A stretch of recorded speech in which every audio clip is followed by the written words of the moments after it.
Shalom. My name is Rabbi Jonathan Ginsburg. That's our Rabbi Now's Township Jewish congregation in Skokie. This is the third in my series on the daily prayer service. This is about Minha, the afternoon service. Where does Minha come from? Well, first, the tradition says that Isaac invented it.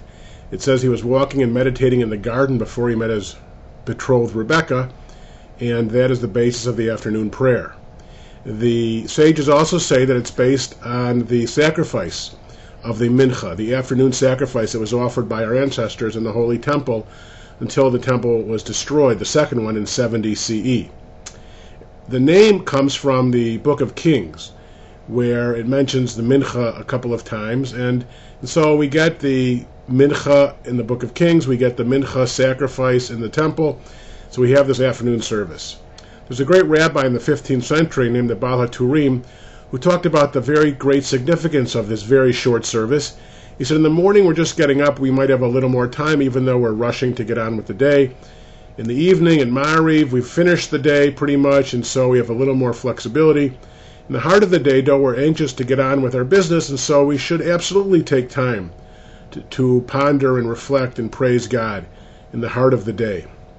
Now, the tradition says you should say Mincha anytime between 12:30 p.m.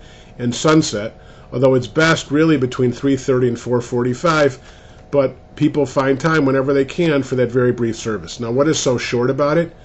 Well, it begins with Psalm 145 called the Ashrei. The Talmud says we should recite the Ashrei 3 times a day.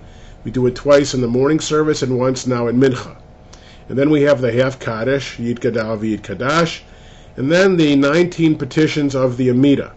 It's the same Amida we do in the evening, and pretty much the same we do as the one in the morning.